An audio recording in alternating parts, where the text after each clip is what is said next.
போன வகுப்புல அறம் செய்தலினால் வரக்கூடிய அல்லது அறம் செய்தற்கு உரியவனின் திறம் பேசிய திருமூலர் அடுத்த அதிகாரத்துல அறம் செய்யாமல் இருப்பதினால் வருதற்கு உரிய இடர்பாடுகளை பேசுறார். இப்போ ஒரு கேள்வி கேட்கலாம். உடன்பாட்டுல சொன்னத எதிர்மறையிலும் சொல்ல வேண்டுமான்னு கேட்டா, நீதி நூல்கள்ல எதிர்மறைகள் மட்டுமே தான் பேசப்படும். நீதி நூல்கள் அப்படின்னு எடுத்துக்கொண்டால் அதுல எதிர்மறைகள். நீதி என்பது சட்டம் பற்றின நூல்கள். நீங்க எந்த ஒரு சட்ட புத்தகத்தை எடுத்து பார்த்தாலும் தொடக்கத்திலிருந்து இறுதி வரைக்கும் இந்த தவறை செய்தால் இப்படிப்பட்டதோர் தண்டனை, ஒருப்பு கட்டணம் அல்லது இரண்டும் சேர்ந்தோ இத்துணை காலம் இவ்வாறு தண்டனை அமையும் என்றுதான் இந்திய குற்றவியல் சட்டங்கள் விளக்கும். ஆனால் நம்முடைய தொல் மரபு எதுனா அறம். பலமுறை சொல்லியிருக்கேன். இது அறம் என்பது நம்முடைய தொல் மரபு. அப்ப அறம் செய்வதனால் வரக்கூடிய நன்மை, அறம் செய்யாதிருத்தலினால் விளையக்கூடிய தீமை. வேடிக்கை என்னவென்றால், அறம் செய்யாது இருத்தல் என்பது குற்றம் ஆகாது. ஞாபகம் வச்சுக்கணும். அறம் செய்தலினால் இப்ப பிறருக்கு நம்மால் இயன்ற பொருளுதவி செய்தல் அறம் என்று சொன்னால், அதனால் விளையக்கூடிய நன்மை என்று பட்டியலிட்ட நூல் அடுத்து என்ன சொல்லுகிறது? நீ அறம் செய்யாமல் இருந்தால் உனக்கு இன்னென்ன இடையூறுகள் வரலாம் என்று விளக்குமே ஒழிய, பிறருக்கு நீ பொருளை கொடுக்காமல் இருப்பதினால் அது இத்தகையதோர் குற்றமாக உன்னிடம் தோன்றும்னு சொல்ல முடியாது. தெளிவு பண்ணிக்கணும். ஆகவே குற்றம் என்பது வேறு. குற்றவியல் நூல்கள்ல நீங்கள் ஒரு தவறை செய்கின்ற பொழுது அதனால் விளைதற்கு உரிய இடர்பாடுகளையும் அதற்குரிய தண்டனைகளை மட்டுமே பேசும். எதிர்மறையில தான் நிற்கும். நம்முடைய மரபு உடன்பாட்டுல சொல்லணும். அறம் வலியுறுத்தல் எழுதினார் வள்ளுவர். கல்வியை கற்றாக வேண்டும் என்று கல்வியின் அதிகாரம் எழுதினார். ஆனால் நீங்கள் கற்றாக வேண்டும், அது நல்லது, நான் கல்லாமல் இருப்பது குற்றமான ஒரு குற்றம்னு சொல்லல. கல்லாமைன்ற ஒரு அதிகாரம் எழுதி அதனால் விளையக்கூடிய கேடுகள் என்னென்ன என்று பட்டியலிட்டாரே ஒழி அதை குற்றம்னு சொன்னது. படித்தால் உனக்கு இன்னென்ன நன்மைகள் எல்லாம் வரும்னு சொன்னார். படிக்காமல் இருந்தால் இத்தகைய நன்மைகள் உனக்கு இல்லாமல் போகும்னு சொன்னாரே ஒழிய படிக்காமல் இருப்பத குற்றம்னு பேசல. ரெண்டுத்தையும் தெளிவா புரிஞ்சுக்கணும். நீதி நூல்களும் சட்ட நூல்களும் குற்றங்களை தான் முன்னெடுக்கும்.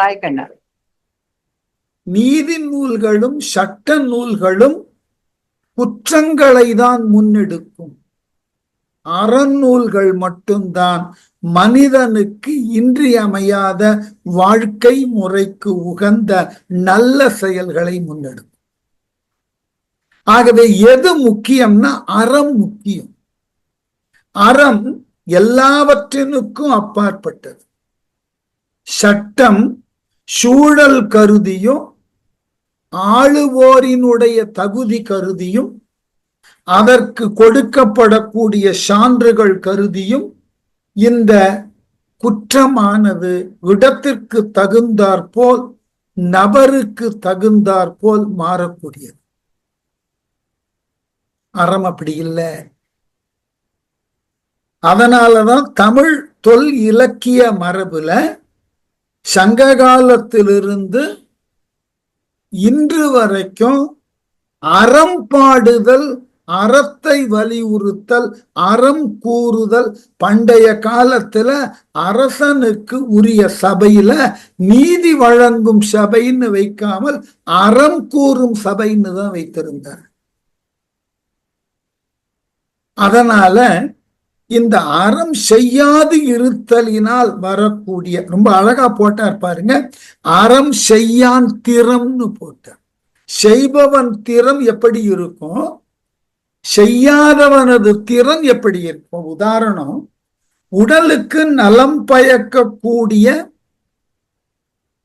உணவுகளை உண்டால் உங்களுக்கு உடலானது இவ்வாறு எல்லாம் நன்றாக அமையும், இத்தகைய நோய்கள் எல்லாம் வராது. ஆகவே உடலுக்கு உறுதி விளைவிக்கக்கூடிய உணவுகள், காய்கள், கனிகள் இவைன்னு சொல்லலாம். இவைகளை உண்ணுவதால் இந்த உடலானது இத்தகு திறமான உடலாக, ஆற்றல் மிகுந்த உடலாக இருக்கும்னு சொல்லலாம்.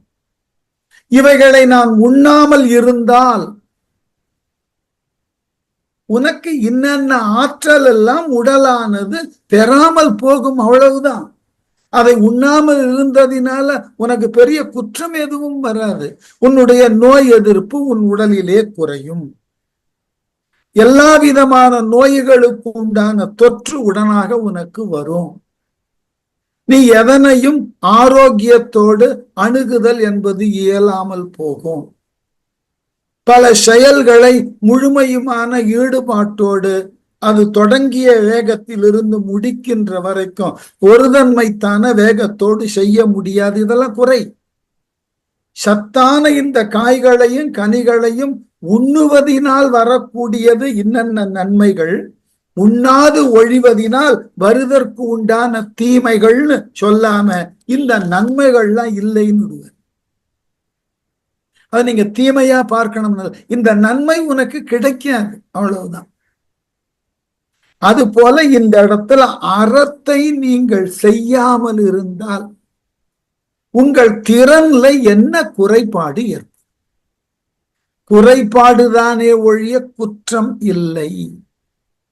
தொடக்கத்தில் அது குறைபாடாக தொடங்கும், நாளடைவில் அது தவறாக மாறும், பின்னர் அது குற்றமாக உங்களிடம் தங்கிவிடும்.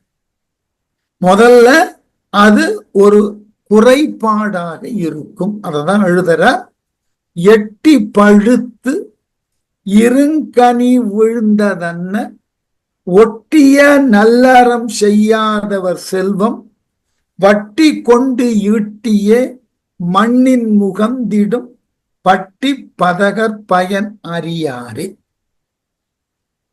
ரொம்ப அழகான மேற்கோள். இந்த எட்டின்ற மரத்தை நீங்கள் பார்த்திருப்பதற்கு வாய்ப்பு உண்டான்னு எனக்கு தெரியாது. இந்த எட்டி என்பதற்கு உண்டான ஆங்கில சொல்லுக்கு அந்த மரத்துக்கு என்ன பெயர்னா நவோமிக்கான்னு பெயர். அந்த எட்டியினுடைய காயிலிருந்து நல்ல உயர்ந்த ரக பசைகளை தயாரிக்கிறார்கள். மிக உயர்ந்த ரக பசைகள் எட்டி காயில் இருந்துதான் உருவாக்குகிறார்கள். அது ஒரு பக்கம். அந்த எட்டி காய்க்கின்ற பொழுதும் அது பழமாக கனிகின்ற பொழுதும் அதனது நறுமணம் மிக அழகாக இருக்கும். ஆனால் அதனை தீண்டினீர்கள் என்றால் தீண்டிய கையில் இருந்து அந்த கைப்பு சுவை போவதற்கு பல மணி நேரம் எடுத்து. அவ்வளவு கடுமையான கைப்பினை உடைய காய், தோற்றத்தில பொலிவோடும் மனத்தில் மிக அதிகமான விருப்பத்தை தரத்தக்கதாயும் ஆனால் சுவையில கடுமையான கைப்பினை உடையதாக இருக்கும். அப்ப அந்த எட்டி பழுத்துதான் பயன் என்ன? அந்த பழுத்த கனிகள் முற்றி தானாக நிலத்துல விழுந்துதான் பயன் என்ன? அதனால் என்ன பயன்? அது விழுந்ததினால் அதிலிருந்து மற்றொரு எட்டி தான் பிறக்க போகிறது, மற்றொரு நல்ல மரம் விளையாது. இந்த முருகனினுடைய புகழை பேசக்கூடிய தனிப்பாடல்ல ஒரு பாட்டு வரி உண்டு. பழனி மலையில இருக்கக்கூடிய முருகனை புகழக்கூடிய வரியில, உலோபிக்கு நீங்கள் என்னதான் அறத்தினை எடுத்து சொன்னால், உலோபின்னா பிறருக்கு பொருளை ஈயாத கஞ்சன், அவனுக்கு என்னதான் நீங்கள் அறத்தினை எடுத்து சொன்னால் அவன் ஏற்க மாட்டான். அதற்கு ஒரு அழகான உவமையை சொல்லி அந்த பாடல் விளக்கும். எருக்குக்கு எத்துணை நாள் நீர் பாய்ச்சினாலும் அது மறுக்கொழுந்தின் வாசத்தை தருமோ முருகையான்னு பாட்டு. எருக்கஞ்செடிதான், அதற்கு நல்ல உரம் இட்டு நல்ல நீர் ஊற்றி என்னதான் முறையாக அதை பாதுகாத்து வளர்த்தாலும் எருக்கஞ்செடியில எருக்குதான் முளைக்கும். அதை நான் இவ்வாறு பராமரிக்கிறேனே, ஆகவே அதுல நல்ல நறுமணம் மிக்க மறுக்கொழுந்து முளைக்கும் யாரும் எதிர்பார்க்க முடியாது. அதுபோல எட்டி பழுப்பதினால் அதை யாரும் எடுத்து உண்ணப்போவதில்லை. அவ்வாறு உண்ணாத அந்த பழம் மரத்திலேயே பழுத்து நிலத்தில உதிர்ந்தாலும் அந்த உதிர்ந்த பழத்தின் வித்து பூமியில ஊன்றினாலும் அதிலிருந்து பிரிது ஒரு எட்டி தான் முளைக்கும். அதனாலதான் எட்டி பழுத்த இருங்கனி விழுந்த அண்ணன், அப்படிப்பட்டவர்கள் இந்த உலகத்துல செல்வந்தர்களாக இருக்கிறார்கள். எட்டி பழம் போல தாங்கள் கையகம் உண்டான செல்வத்தை எந்த சூழ்நிலையிலும் யாருக்கும் கொடுத்து உதவுவதிலே நாட்டம் இல்லாது இருக்கிறார்கள். ஒட்டிய நல்லறம் செய்யாதவர். ரொம்ப அழகான அந்த ஒட்டியன பொருந்தியன்னு அர்த்தம். நான் போன வகுப்புல சொல்லியிருக்கேன், உங்களிடம் செல்வம் இருக்கிறது என்றால் அந்த செல்வம் உங்கள் தேவைக்கு அதிகமானது என்றால் எதற்காக இறைவன் அதை உங்கள் மாட்டு கொடுத்திருக்கிறான் என்றால் உங்களுக்கு போக எஞ்சியதை பிறருக்கு கொடுத்து உதவ உங்களை ஓர் கருவியாக இறைவன் உருவாக்கி இருக்கிறான். அவ்வளவுதான் பொருள், அவ்வளவுதான் பொருள். ஒரு வேடிக்கையான ஒரு நிகழ்வு, வரலாற்றில் நிகழ்ந்த நிகழ்வு. அந்த நிகழ்வை நிகழ்த்தியவர் இன்னும் வாழ்ந்து கொண்டிருக்கிறார்.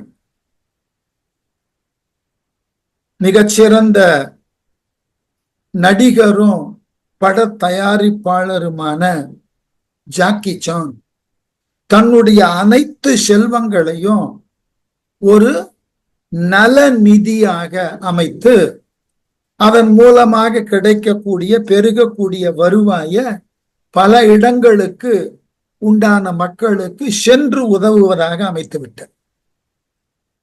உடனே அவற்றை போய் பத்திரிகை நிருபர்கள்லாம் கேட்டாங்க, உங்களுக்கு ஒரு மகன் இருக்கிறானே, அவனுக்கு ஏதும் கொடுக்கவில்லையா?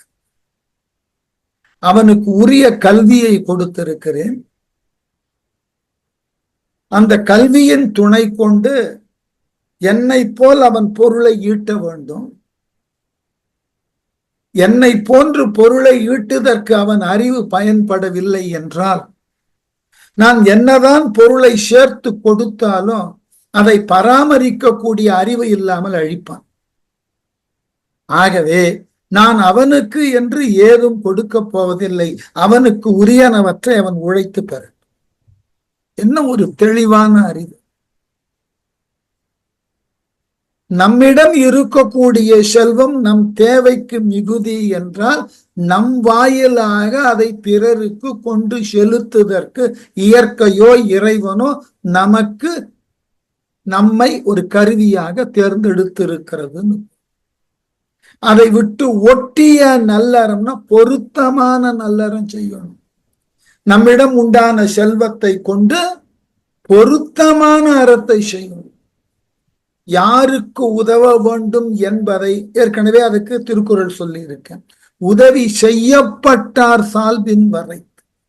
யாருக்கு நீங்கள் உதவுகிறீர்களோ அவர்களினது சான்றாண்மையை பொறுத்துத்தான் உங்களால் செய்யப்பட்ட உதவியினுடைய மதிப்பீடு உயர்ந்து காணும். அதுக்கு வள்ளுவர் நிறைய மேற்கோள் காமிச்சிருவார். காலத்தினால் செய்தது, பயன் தூக்கார் செய்தது என்றெல்லாம் விளக்கம் தருவார். காலத்தினால் செய்தது ஞாலத்தின் மான பெரிது, பயன் தூக்கார் செய்த உதவி நயன் தூக்கின் நன்மை கடலில் பெரிது, ஊருணி நீர் நிறைந்தற்று பேரறிவாளன் திருநுவர், மருந்தாகி தப்பா மரத்தற்றால் செல்வம் பெருந்தகையான் கண்படின்னு. இதெல்லாம் உங்களிடம் கொடுக்கப்பட்டுள்ள செல்வத்தினுக்கு நீங்கள் காட்டக்கூடிய வழிமுறை. உள்ளூரிலே மருந்து மரம் இருப்பது போல நீங்கள் இருக்கணும். ஊருக்கு நடுவே குடிநீர் குளம் போல உங்கள் செல்வம் எல்லோருக்கும் பயன்படுவதாயிருக்கும். அதற்கு மாறாக நல்லறம் செய்யாதவர் தன்னிடம் உண்டான செல்வத்தை கொண்டு நல்லதாகிய அறத்தினை எவனேனும் ஒருவன் செய்யாமல் இருக்கிறான் என்றால் அவன் எப்படியா? வட்டி கொண்டு ஈட்டியே தன்னுடைய செல்வத்தை முதலாக இட்டு அதன் மூலமாக அந்த செல்வத்தின் துணை கொண்டு வட்டியை பெருக்கி கொண்டே போனான் என்றால் வட்டி கொண்டு ஈட்டியே எப்படியா? மண்ணில் முகந்திடும் பட்டி பதகர். அவ்வாறு ஈட்டின செல்வம் பூமியில இட்டு புதைப்பதற்கு இணையானதாகும். ஆகவே அவர்கள் யாருன்னா பட்டி பதகர். பட்டிகள்னா மலையாளத்துல பட்டினா நாய்கள்னு பேரு. நாயை இந்த மாதிரி ஆட்களுக்கு ஓமை சொல்லி நாயை அவமானப்படுத்தக்கூடாது. பட்டின்னு சொன்னா அயோக்கியன். வள்ளுவர் ரொம்ப அழகா சொல்லுவார், அகப்பட்டி ஆழ்வாரை காணின் மிகைப்பட்டி செம்மாக்கும் கீழ் அப்படிங்குவார். ரொம்ப அழகான, நான் திருக்குறள்ல மனம் தோய்ந்து ரசித்த குறட்பாக்கள் அது ஒன்று. அதாவது எப்படின்னா, இந்த அகப்பட்டி ஆவாரை காணி, அதாவது ஒரு அயோக்கியனை போய் பார்க்கிறோம்னு வைத்துக் கொள்ளுங்களேன். அந்த அயோக்கியனை விட மோசமான ஒரு அயோக்கியன் அருகில் இருந்தாக்க அவன் நம்மளை ஏளனமா பார்ப்பான். அவனை போய் விசாரித்து கொண்டு இருக்கிற, நான் அவனை விட எவ்வளவு பெரிய அயோக்கியம் என்னெல்லாம் நீ கேட்கணும், எப்படி அயோக்கியத்தனம் பண்ணணும்னு. அயோக்கியத்தனம் பண்றதுல அவனுக்கு ஒரு பெருமை, ஒரு அனுபவம் உண்டு. எங்களுக்கு கல்லூரி பணியில சேர்ந்த பொழுது அகில இந்திய அளவுல ஒரு மிகப்பெரிய போராட்டம் நடந்தது, ஐஃபெக்டோ ஸ்ட்ரகிள்னு. அப்போ அரசு, மைய அரசும் மாநில அரசும் எல்லா ஆசிரியர்களையும் பிடித்து சிறையில் அடைத்தார்கள், எல்லாரையும். இப்ப சிறைச்சாலையில பொழுது போகணும் இல்லையா, அதனால அங்கு இருக்கக்கூடிய ஆசிரியர் அல்லாத சில குற்றவாளிகளை எல்லாம் பார்த்து, நீங்கள் என்ன தவறு செய்தீர்கள் அல்லது என்ன குற்றம் செய்தீர்கள், என்ன சூழ்நிலையில என்ன மாதிரி தண்டனை உங்களுக்கு கிடைத்தது என்றெல்லாம், எவ்வளவு நாளாக சிறையில் இருக்கிறீர்கள், இதெல்லாம் நாங்கள் கேட்டு அவர்களோடு பேச்சு கொடுத்து அப்படி தெரிந்து கொள்வோம். 2 நாள் இந்த மாதிரியான குற்றவாளிகளை எல்லாம் பார்த்துவிட்டு அடுத்த 2 பகுதியில மிகப்பெரிய அளவுல குற்றம் செய்த கொலை குற்றவாளிகள், அவர்களை போய் பார்த்து பேசி கொண்டோம். அதுல ஒருத்தர் சொன்னாரு, நானும் பார்த்துக்கிட்டு தான் இருக்கேன், 2 நாளா இந்த சில்லற பசங்க கிட்ட போயிட்டு ஏதோ விசாரிச்சுக்கிட்டு இருக்கீங்க, அவெல்லாம் செயின் அறுத்த கேஸு, பிப்பாக்கெட் கேஸு, அவங்கிட்ட எல்லாம் போய் விசாரிக்கிறீங்க ஜெயில் அனுபவத்தை. எங்கிட்ட இல்ல வந்திருக்கணும், வந்து 6 வருஷம் ஆச்சு, 2 கொலை பண்ணிட்டு உள்ள வந்து. ரொம்ப பெருமையா சொன்ன. அதாவது தவறு செய்தலைனால் அதை இழுக்குன்னு எண்ணாமல் மற்றவர்கள் செய்த தவறை காட்டிலும் நான் எவ்வளவு பெரிய தவறு செய்திருக்கிறேன் பார் என்று கயவர்கள் பேசுவார்கள். கயமையில் எழுதின குறள். அகப்பட்டி ஆவாரை காணின் மிகப்பட்டி செம்மாக்கும் கீழ். அவனை விட நான் எவ்வளவு பெரிய அயோக்கியம் தெரியுமா? பட்டின்ற சொல்லுக்கு கயவர்கள்னு பொருள். ஆகவே மண்ணின் முகந்திடும் பட்டி பதகர். அவன் கயவன் மட்டும் அல்ல, அவனால எந்த பயனும் இல்லாத பதகன் அவன், பதறவன்.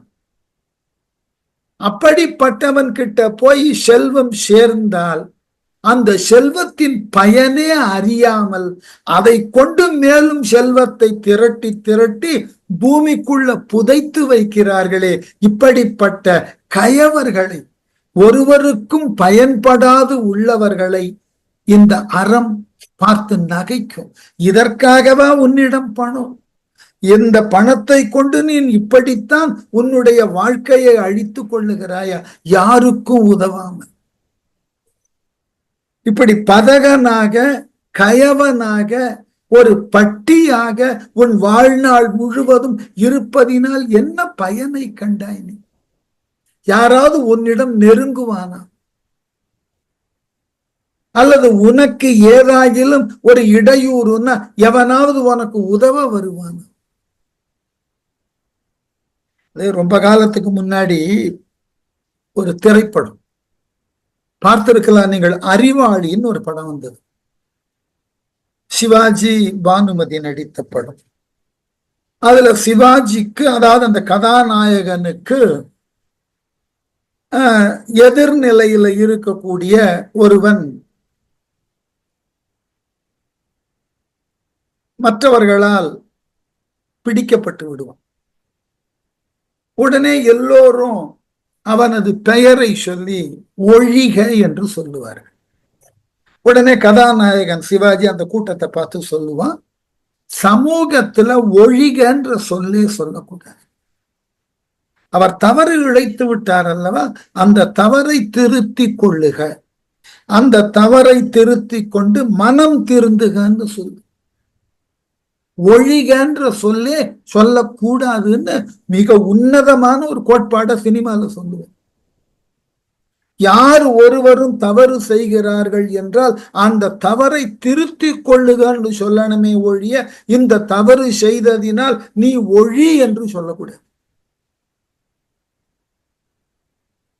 அப்போ இந்த அறம் என்ன நினைக்கிறதா, உன்னுடைய செல்வத்தை அதனை பிறருக்கு கொடுத்து உதவாமல் அதனை கொண்டு மேலும் செல்வத்தை பெருக்கி அதனை யாருக்கும் பயன்படுத்தாமல் நீ வைத்திருக்கிறாய் என்றால் அது பூமியிலே புதைக்கப்பட்டதற்கு இணையானது.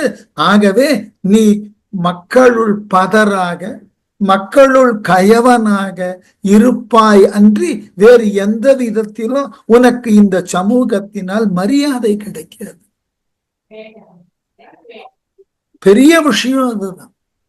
நம்மை சுற்றி இருக்கக்கூடிய மக்களால் நாம் நேசிக்கப்படக்கூடிய அளவில் இருக்கணும். அந்த தகுதி நமக்கு இருக்கிறதோ இல்லையோ, குறைந்தபட்சம் அவர்கள் நம்மை கண்டு வெறுக்க கூடாது. அழகா சொல்லுவார், அளவிழாவு இல்லாதான் வாழ்க்கை குளவளாக கோடின்றி நீர் நிறைந்தது. நம்மை சார்ந்துள்ள மக்களோடு நாம மகிழ்ச்சியோடு பழகுதலையும் அவர்களுக்கு உரியன உதவிகளை செய்தலையும் விட்டு விட்டு வாழ்ந்தோம் என்றால் குளத்தினுக்கு உண்டான நீரை கரையில்லாமல் சேகரிப்பது போல, குளத்து நீரை பாதுகாப்பதே குளக்கரைதான். அது போல நம்முடைய வாழ்க்கையை இந்த சமூகத்துல பாதுகாப்பது நம்மை சுற்றி இருக்கக்கூடிய மக்கள் தான். அவர்களை நாம் பகைத்து கொண்டோ அவர்களுக்கு உரிய நேரத்தில் உதவாமல் போனாலோ எந்த குற்றமும் நமக்கு வராது. ஆனால் அவர்கள் நம்மை இனம் காணாது விடுவார்கள். நாளைக்கு நமக்கு ஏதாகிலும் ஒரு துன்பம்னா யார் ஒருவரும் முன்வர மாட்டார்கள். எதற்கு அறம் செய்யணும்னா, அறம் என்பது மனித நேயத்தை வளர்க்கும். அறம் என்பது மனிதனோடு மனிதன் மேற்கொள்ளக்கூடிய தொடர்புகளை உறுதிப்படுத்தும். இந்த உறுதிப்படுத்துதல் என்பதுதான் இந்த மனித வாழ்க்கையின் ஆணிவேர். நாம வாழக்கூடிய சமூகத்துல நாம பாதுகாவலாக வாழுகிறோம். நம்மை சுற்றி இருக்கக்கூடிய சுற்றம்தான் நமக்கு உரிய பாதுகாப்பு என்ற உணர்வோடு வாழ வேண்டும்னா நாம் வாழும் காலத்து நம்மால் இயன்ற அறத்தை செய்ய வேண்டும். செய்யாமல் போனால் குற்றம் ஏதும் வாராது. ஆனால் உங்களை யார் ஒருவரும் சுற்றம் என்று பார்க்க மாட்டார்கள். எவ்வளவு பெரிய இழப்பு. ஆங்கிலத்துல ஒரு வார்த்தை சொல்லுவோம் இல்லையா, சோசியல் பைகாட்டிங்.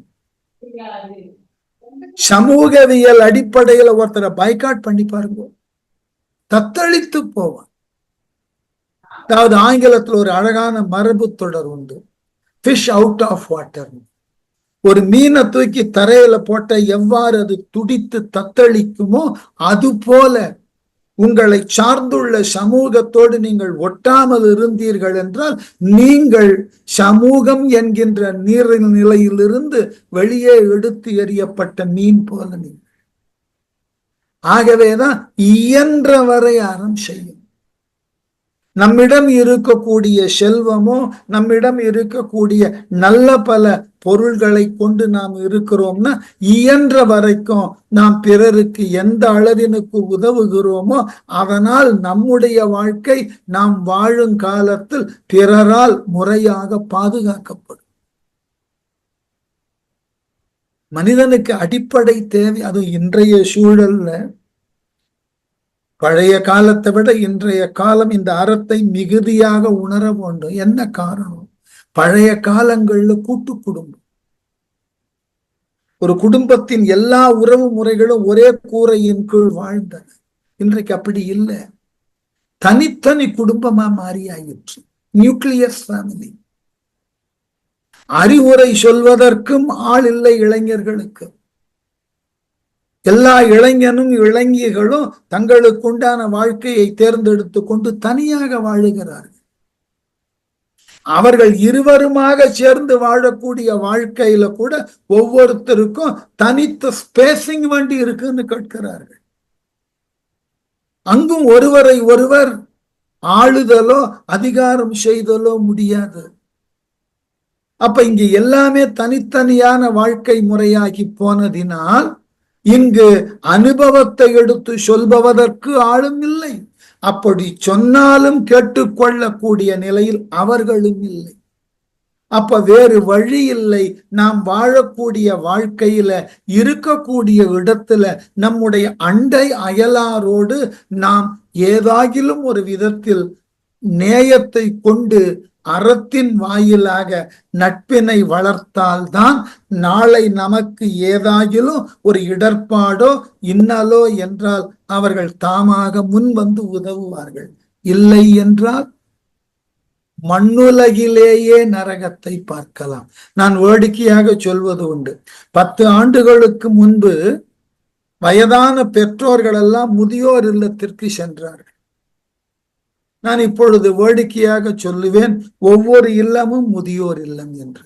நான் என் இல்லத்தை பற்றி சொல்லும் போது கூட நண்பர்கள்ட்ட சொல்லுவேன், நானும் என் துணைவியாரும் தான் இருக்கிறோம். ஆகவே எங்கள் வீடே ஒரு முதியோர் இல்லம் தான். நாங்கள் முதுமையில் இருக்கக்கூடியவர்கள் தான். ஒவ்வொரு வீடும் இன்றைக்கு முதியோர் வீடுகளாக மாறி இருக்கு. பாதுகாப்பு யார்? நம்மை சுற்றி இருக்கக்கூடிய மாந்தர்கள் தான் பாதுகாப்பு. அவர்களோடு நீங்கள் பொருத்தமான வாழ்க்கையை வாழ உங்களால் இயன்றன உதவி செய்ய, அப்படி வாழ்ந்தால் அதனால் விளையக்கூடிய உறவு முறைகளின் மூலமாகத்தான் நீங்கள் பாதுகாப்பு உணர்வோடு வாழ முடிகிறது. வீட்டை சுற்றி நிறைய சிசிடி எல்லாம் வைக்கலாம். அவைகளெல்லாம் எந்திரங்கள், அவைகளெல்லாம் வெறும் பொறியியல் சாதனங்கள், அவ்வளவுதான். அவைகள் மனித நேயத்தை தாராது. உங்களால் மேற்கொள்ளப்பட்ட அறம், அந்த அறம் என்பது பொருள் கொடுக்கிறது மட்டுமல்ல.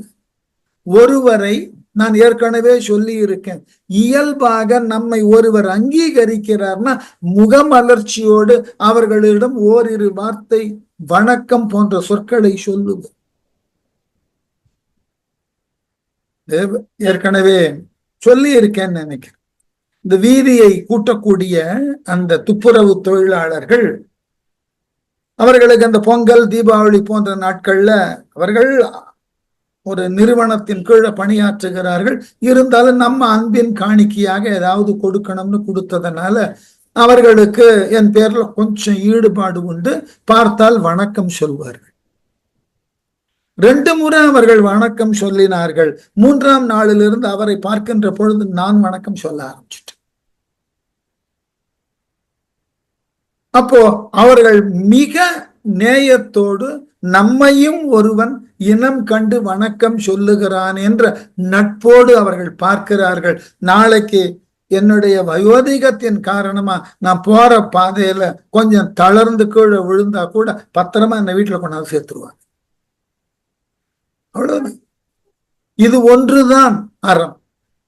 இத்தகைய இனிமையான சொற்களை கொண்டு நாம நம்முடைய சமூகத்தை கட்டமைத்துக் கொள்ளவும்.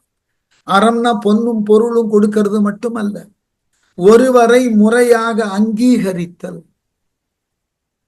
அவரை நாம் நம்முடைய அடிப்படையான உணர்வுகளினால் புரிந்து கொண்டு அவர்களுக்கு உண்டான ஒரு அங்கீகாரத்தை, ஒரு இன்முகம், நல்ல சொற்கள், வணக்கம், மகிழ்ச்சி, இது போன்றதாகிய சொற்களினால் ஒருவரை நாம் அணுகுதல், இது இருந்தால் போதும். ஆகவே அறம் செய்யாமல் போனதினால், இதெல்லாம் அறம், இதெல்லாம் செய்யாமல் போனால் உங்களை மக்கள் எந்த சூழ்நிலையிலும் முறையாக அங்கீகரிக்க மாட்டார்கள். அங்கீகரிக்கப்படாத நிலையில ஒரு சமூகத்துல வாழுதல் என்பதே நரகத்திற்கு இணையானது. மனித வாழ்க்கையில எல்லாரும் எதிர்பார்க்கறது எதுக்கு தெரியுமா? ஒரு ரெகக்னிஷனுக்கு தான். நீங்கள் எதை செய்தாலும் அதனை யாரேனும் ஒருவர் கண்டு ஓரிரு வார்த்தைகள் சொல்லணும். நீங்க புதிய ஆடை அணிந்திருந்தால் ஆடை நன்றாக இருக்குன்னு சொல்லணும். ஏதாகிலும் உண்ணுதற்கு சமைத்திருந்தால் அதை உண்ட பின் சுவையாக இருக்கிறது என்று சொல்ல வேண்டும். குறைந்தபட்சம் இதை இவ்வாறு செய்திருக்கலாம் என்று அதன் கண் உண்டான ஒரு குறையையாவது சொல்லும். ஏனென்றால் மனித வாழ்க்கையே இது போன்றதாகிய செயல்பாடுகளினால் தான் தொடர்பு அறுபடாமல் இருக்கிறது. இது ஒரு மனித சுபாவம் இருக்கணும். அது நமக்கு யாரேனும் ஒருவர் உதவுகிறார்னா அந்த உதவியை நாம் பெற்றதன் பின் மகிழ்வோடு அவரை அங்கீகரிக்கணும். அவர் செய்த அவர் கடமையாகவே செய்தாலும் பரவாயில்லை, அதை நாம முறையாக அங்கீகரிக்கக்கூடிய அறத்தை கற்று வைத்திருக்கவர் இல்ல. சில நேரங்கள்ல பார்த்தால் சிற்றுண்டி விடுதிகளுக்கெல்லாம் போனா சில பேரினுடைய அங்க பழக்கங்களை பார்த்தா வருத்தமா இருக்கும். அந்த உணவு பரிமாறக்கூடியவரை ஒருமையில அழைக்கிறது, அதிகாரம் செய்வது, உண்டு முடிந்ததன் பின் ஒரு சின்ன வார்த்தை நன்றின்னு கூட சொல்லாமல் வருவது, நீங்க அதற்கு மேலாக அவருக்கு ஏதாகிலும் சிறு தொகை கொடுப்பதை கூட அவர் எதிர்பார்க்கல. இதுகாரும் உங்களினுடைய தேவை அறிந்து பரிமாறினார் அல்லவா, அதற்கு அவரிடம் நீங்கள் ஒரு வார்த்தை நன்றி, நன்றாக பரிமாறினீர்கள், உணவெல்லாம் நன்றாக இருந்தது, நிதானமா பரிமாறினீங்க, நிறைவா இருந்தது, இந்த ஒரு வார்த்தை. பொன்னையும் பொருளையும் கொடுத்தல் மட்டும் அறம் இல்லை, பொருத்தமான சொற்களை கொண்டு ஒருவரை அங்கீகரித்தலும் அறம். அந்த அறத்தை நாம செய்தோம்னா நாம் வாழக்கூடிய வாழ்க்கை பாதுகாப்பார். இந்த அறத்தை நாம செய்யலைன்னா எட்டி மரம் போலதான். நீங்கள் என்ன தகுதியில் இருந்தால் என்ன, என்ன செல்வத்தோடு இருந்தால் என்ன, எத்தகு பெரிய பதவியில் இருந்தால் என்ன, நீங்கள் எட்டிக்காய் போல் இருந்தால் ஒருவரும் உங்களிடம் வரமாட்டார். ஆகவே உங்களினுடைய தகுதியோ பதவியோ செல்வமோ இறுதி வரை உங்களுடன் துணை நிற்காது. உங்களை சார்ந்த மக்கள் தான் துணை நிற்பார்கள். ஆகவே அறத்தினை எப்பாடுபட்டாகிலும் செய்ய முற்படு, செய்யாமல் போனால் எட்டி போல் நீ இருந்தாய் என்றால் இந்த உலகம் உன்னை நிச்சயமாக விலக்கிவிடும். இத மாதிரி கொடுமை எதுவும் கிடையாது. அடுத்து, ஒழிந்தன காலங்கள் ஊழியும் போயின கழிந்தன கற்பனை நாளும் குறுகி பிழிந்தன போல தம் பேரிடர் ஆக்கை அழிந்தன கண்டும் அறம் அறியாரே. ஒழிந்தன காலங்கள், நாம ஒவ்வொரு காலமும் மறைவதை பார்த்து கொண்டிருக்கோம். இப்ப நமக்கே இந்த வகுப்புல இருக்கக்கூடியவர்களுக்கெல்லாம் குறைந்தது 50-55 வயது. நாம இத்துணை ஆண்டு காலம் இந்த உலகத்துல வாழ்ந்திருக்கோம். ஒவ்வொரு ஆண்டாக கூடிக்கொண்டே போகிறது, நமது வயது கூடிக்கொண்டே போகிறது. காலங்கள் எல்லாம் ஒழிந்தன, எந்த விதமான பயனும் இல்லாமல் இருந்தாலும் காலம் மட்டும் கடக்காமல் இருப்பதில்லை, அது கடந்து கொண்டே போகிறது. காலங்கள் கழிந்து கொண்டே போகின்றன. ஊழியும் போயின, இந்த உலகம் நிலை பெறக்கூடிய காலமாகிய ஊழிகள் கூட மாறுகின்றன. மிக நெடிய காலமாகிய ஊழி கூட ஒரு இடத்துல முடிவிற்கு வந்து விடுகிறது, யுகம் முடிந்து விடுகிறது. இதை நம்ம பார்க்கிறோம். காலங்கள் கடந்து போவதை பார்க்கிறோம். ஒரு ஊழி முடிந்து மற்றொரு நான் வேற கொடுப்பேன், இது நீங்க கொடுங்கோ, நான் கூப்பிடுறேன், நீங்க கொடுங்கோ. ஹலோ தீபா, ஊழியும் ஒண்ணு இல்ல, ஊழியும் முடியக்கூடிய காலம் பார்த்து கொண்டிருக்கிறோம். ஆகவே காலங்கள் கடந்து போகின்றன, அந்த காலத்தோடேயே நாம் பயணப்பட்டு கொண்டிருக்கிறோம். நமக்கும் வயோதிகம் கூடிக்கொண்டே போகிறது, நமக்கும் மரணம் வரப்போகிறது. இந்த யுகமானது முடிந்து இந்த உலக உயிர்களும் ஒரு முடிவுக்கு வரப்போகின்றன. இதுல எதுவுமே மாறாது. இதை எதனையும் மாற்றக்கூடிய ஆற்றல் நம்ம கிட்ட கிடையாது.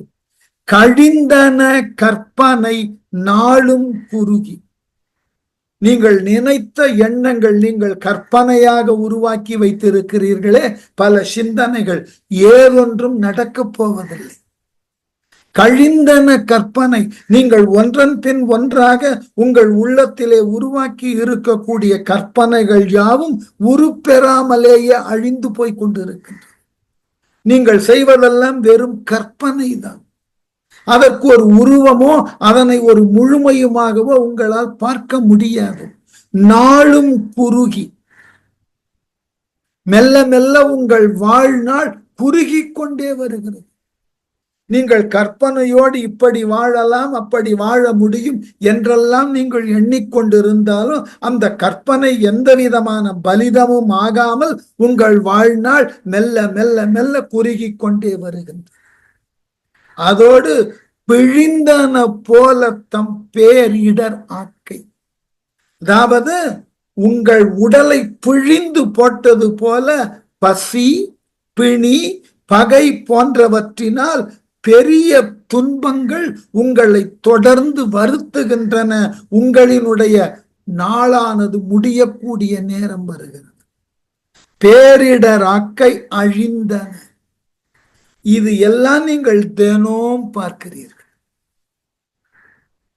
வள்ளுவற்ற போய் ஒருத்தன் கேட்டான், உலகம் உலகம்னு ஒண்ணு சொல்றியே, இந்த உலகம் ரொம்ப சிறந்தது பெரியதுன்னெலாம் சொல்றியே, இந்த உலகத்துக்கு எது நிரந்தரமான பெருமையை தருவதுன்னு கேட்டான். வள்ளுவர் நினைச்சிருந்தா வற்றாத ஜீவநதின்னு சொல்லி இருக்கலாம், நிலையோடு இருக்கக்கூடிய பெரிய மலைகள்னு சொல்லலாம், பறந்து பட்டதாகவும் இத்துணை ஆழம் என்று தெரியாததும் ஆகிய கடல்னு சொல்லலாம். இதெல்லாம் வள்ளுவர் சொல்லவே இல்லை. இதெல்லாம் இந்த உலகத்திற்கு பெருமைன்னு வள்ளுவர் பேசவே இல்லை. அதோட மட்டுமில்லாமல் இந்த உலகம் வானவெளியில எந்த ஆதாரமும் இல்லாமல் தன்னைத்தானே சுழற்றி கொண்டு சுழன்ற நிலையிலேயே இருக்கிறது பல நாள்களாக, பல மில்லியன் ஆண்டுகளாக. அதை கூட பெருமையா சொல்லல, ரொம்ப அழகா பேசினார். நெருநல் உளன் ஒருவன் இன்றில்லை எனும் பெருமை படைத்த இவ்வுலகு. நேற்று இருந்தவன் இன்று இல்லாமல் போனான் என்ற நிலை தோன்றுகிறதே, அதனை பெருமையாக கொண்டுள்ளது இவ்வுலகம். ஏனென்றால் வாழக்கூடிய வாழ்க்கையில நாம் இதுதான் நிலையானதுன்னு எதையும் சொல்ல முடியாது. வாழ்க்கையினுடைய அழகே அன்சர்டைனிட்டி தான். நிலையாமை என்பது வாழ்க்கையின் சுவாரஸ்யம். ஞாபகம் வச்சு, அது ஒரு அதிர்ச்சி அல்ல, அது ஒரு சுவாரஸ்யம். அடுத்தது என்ன, அடுத்தது என்னன்ற தேடுதல் இருக்கு பாருங்க. ஒரு டிடெக்டிவ் நாவலினுடைய ஒவ்வொரு பக்கமாக படிக்க படிக்க எங்கு புதிர் விலகும் என்று நாம் தேடி தேடி தேடி நாட்டத்தோடு படிப்பது போல வாழ்க்கையும் நமக்கு ஒரு டிடெக்டிவ் நாவல் தான். ரொம்ப சுவாரஸ்யமான நாவல். இதுதான் முடிவுன்னு தெரியாது, ஆனால் படிக்க படிக்க முடிவை நோக்கி நாம் நகர்ந்து கொண்டிருக்கிறோம்னு தெரியும். ஆனால் எது முடிவு தெரியாது. அதனாலதான் இந்த பேரிடராக்கை அழிந்தன. இதையும் நாம பார்க்கிறோம். காலம் அழிவதை பார்க்கிறோம், யுகம் முடிவதை பார்க்கிறோம். நாம எவற்றையெல்லாம் கற்பனை செய்து கொண்டிருந்தோமோ அதெல்லாம் நனவாகாமல் அழிந்ததை பார்க்கிறோம். மெல்ல மெல்ல நம்முடைய உடலுக்கு நோயும் வறுமையும் ஏனைய பிற பகையும் வருவதை பார்க்கிறோம். இவ்வளவையும் பார்த்து இவ்வளவற்றையும் கண்டு அறம் அறியாரு. இவ்வளவைத்தையும் தெரிஞ்சதற்கு பிறகும் தர்மத்தை தெரிஞ்சுக்கலன்னா எதுக்கு வாழணும்? நம்ம கண்ணு முன்னாடி ஒவ்வொருவரும் அழிவதை பார்க்கிறோம், ஒவ்வொருவரும் பெறக்கூடிய துன்பத்தை பார்க்கிறோம், அவர்களின் அது தடுமாற்றமான வாழ்க்கை முறையை பார்க்கிறோம். இதற்கு அப்புறமாவது நாம ஒரு தெளிவடைய வேண்டாம்? பிரத்யக்ஷமா கண்ணுக்கு முன்னாடி தெரியக்கூடிய அனுமானம் கூட கிடையாது. நம் கண் முன்னே அது காட்சி. அதை பார்த்து நம்மை நாம் திருத்திக் கொள்ளவில்லை. அதனை கண்டதும் நாம் அறத்தின் வழி நிற்க வேண்டும்ன்ற உண்மை நமக்கு புரியலைன்னா அப்புறம் நம்முடைய திறம் துன்பம்தான்.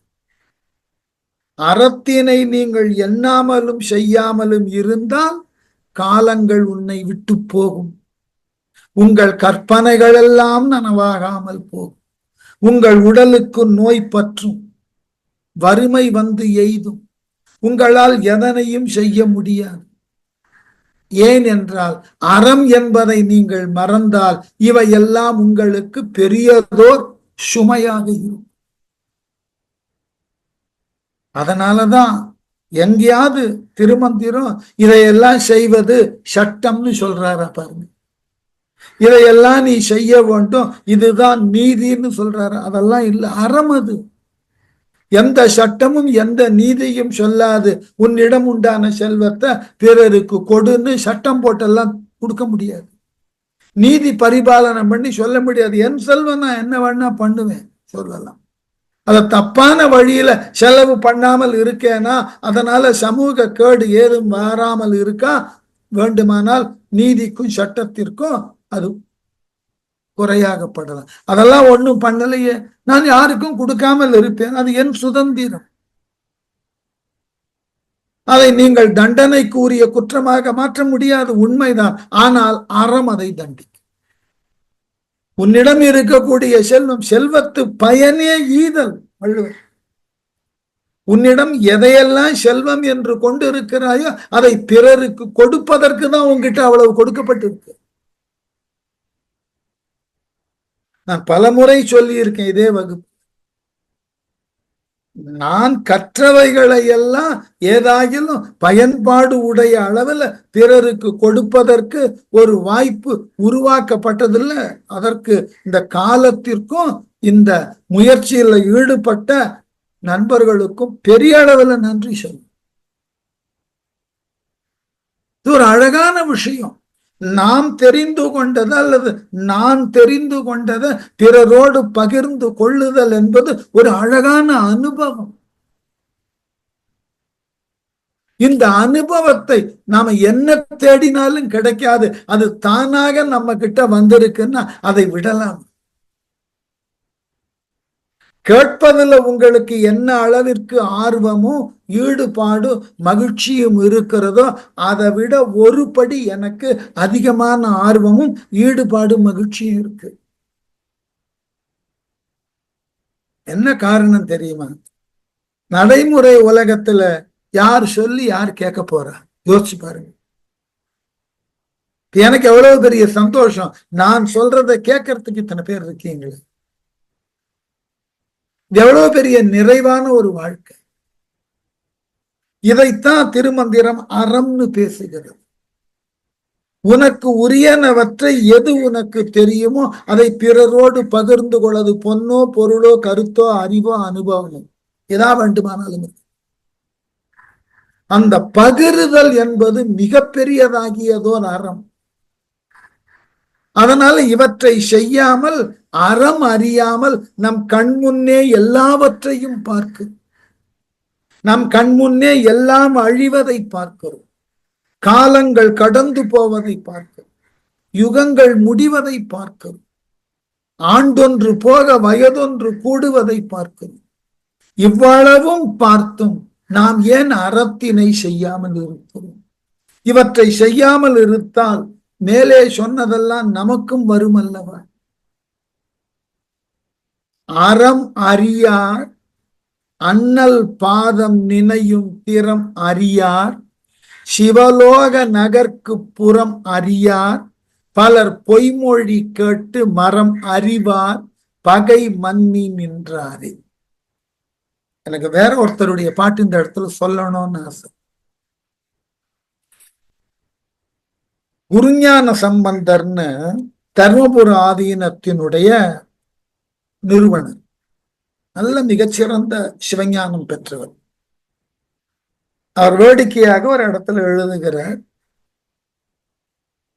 பரபரக்க வேண்டாம் பல்காலும் சொன்னேன் பரவர கண்டு ஆராய் மனமே. எதுக்கு இந்த பரபரப்பு? நீ எதனை சாதிக்க போகிற? உனக்கு எது வருமோ அது வருவது திண்ணம். ஆகவே அது வருகின்றவரை காத்தீரு சொல்லிட்டு அடுத்தது சொன்னார், மனதே நீ மிகவும் மோசமானவனாய் இருக்கிறாய். ஏன் தெரியுமா? சிவனுக்கு உரிய ஐந்தெழுத்தை நீ நினைக்காது இருக்கிறாய். உலக பற்றுகளை விட்டு விலகு என்று சொன்னால் விலகாது இருக்கிறாய். உலகின் கண்ண உறவுகள் எல்லாம் உனக்கு தடை என்று சொன்னேன், புரியாமல் இருக்கிறாய். ஆசையராய் பாசம் விடாய் நேசமுடன் ஐந்தெழுத்தை நீ நினையாய். இறைவனது திருநாமத்தை உன்னால நினைக்க முடியல சொல்லிட்டு கடைசியில சொன்னார், மனமே சீச்சி உனக்கு என்ன வாய். மனசே இப்படிப்பட்ட அருவருக்கக்கூடிய செயலை எல்லாம் செய்து கொண்டு ஏதோ யோக்கியன் போல் பேசிக்கொண்டிருக்கிற உனக்கு என்ன வாய் வேண்டி கிடக்கிறது? மனதே உன்னை உன்னால் அடக்க முடியவில்லை, நல்லதை நினைக்க முடியவில்லை, நல்லதை செய்வதற்கு நீ முன்வரவில்லை. ஆனால் ஏதோ பெரியதாக சாதித்தவன் போல் பேசிக்கொண்டிருக்கிறாயே மனதே, உனக்கு சற்றளவும் வெட்கம் இல்லையான்னு கேட்ட. சீச்சி உனக்கு என்ன வாய். வாழ்நாள நம்ம கொஞ்சம் யோசித்து பார்த்தால் போதும். வாழுகின்ற காலத்துல நாம எதனை சாதிக்க இருக்கும்?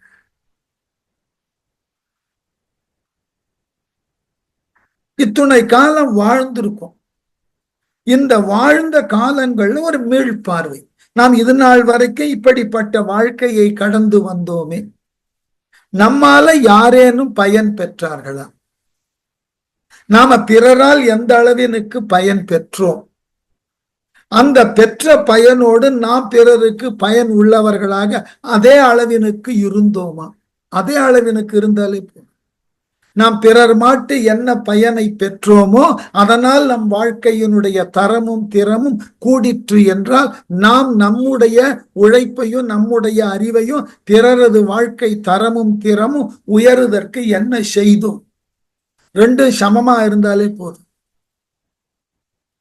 நாம் பெற்றதை விட பிறருக்கு கொடுத்தது அதிகம்னா மேன்மை, மேலானது ஒரு வாழ்க்கைய வாழ்ந்திருக்கோம்னு அர்த்தம். நான் பிறரிடமிருந்து ஏதும் பெற்றதில்லை, நான் எதற்காக கொடுக்க வேண்டும் என்று எண்ணினால் அது வாழ்க்கையை நீங்கள் புரிந்து கொள்ளவில்லை. பிறர் கொடுக்கின்றார்களோ இல்லையோ, நான் கொடுப்பது என்பது எனக்கு உண்டான இயல்பு என்று எவன் ஒருவன் வாழுகிறானோ அவன்தான் மனிதருள் உயர்ந்தவனாயிருக்கு. இந்த மனிதன் சொன்னா மாட்சிமைப்பட்ட குணங்கள் எல்லாம் இருந்தால்தான் அவன் மனிதன். இந்த மாட்சிமைப்பட்ட குணம்ன்றது பெரிய விஷயம். அது இல்லை என்றால் மனித வாழ்க்கையினுடைய பொருளே இல்லாமல். அதனாலதான் அழிந்தன கண்டும் அறம் அறியார்னு சொன்னவர், அறம் அறியார் இது நல்லது, இது அறத்தினுக்கு உட்பட்டது என்ற அறிவு இல்லை. அண்ணல் பாதம் நினையும் திறம் அறியார். அண்ணலாகிய இறைவன், இறைவனது திருவடியை பற்றி சிந்தனை இல்லாது வாழ்நாளை கழித்த திறம் அறியார். சிவலோக நகர்க்கு புறம் அறியார். சிவலோக நகரத்திற்கு புறம் என்பது நரகம். அந்த புறம் அறியார். இந்த சிவலோகம் என்ற ஒன்றினுக்கு மாற்றாக நரகம் என்கின்ற ஒன்று இருக்கிறது. பலர் பொய்மொழி கேட்டு மரம் அறியார்.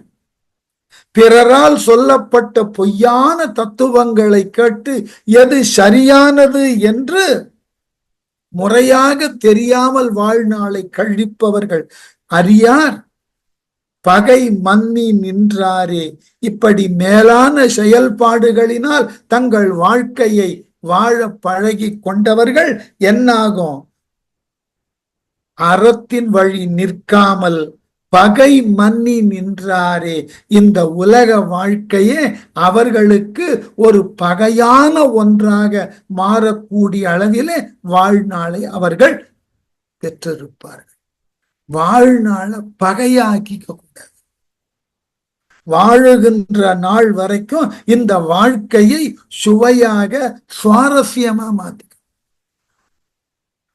வாழ்ந்த காலங்களையும் வாழுகின்ற நாட்களையும் பகை என்ற நிலையில பார்க்கவே கூடாது. பார்த்தோம் என்றால் நாம் அறத்திலிருந்து விலகி இருக்கிறோம்னு பொருள். வாழும் காலத்துல நம்மால் இயன்றன பிறருக்கு செய்தற்கு நாம முன் வருகிறோம் என்றால் நாம வாழும் காலத்தை பயனுள்ள வாழ்க்கையாக வாழ்ந்திருக்கிறோம். அறத்தினுக்கு உண்டான வாழ்க்கையை நாம் வாழ்ந்திருக்கிறோம். ஆகவே நம்முடைய முடிவு வருகின்ற பொழுது கூட மனதுல ஒரு நிறைவு இருக்கும். வந்தோம், இயன்றன செய்தோம், இது போதும் என்று இறை நினைத்து விட்டது, ஆகவே செல்வோம்ன்ற தெளிவு வந்தோம். இந்த தெளிவு ரொம்ப முக்கியம்.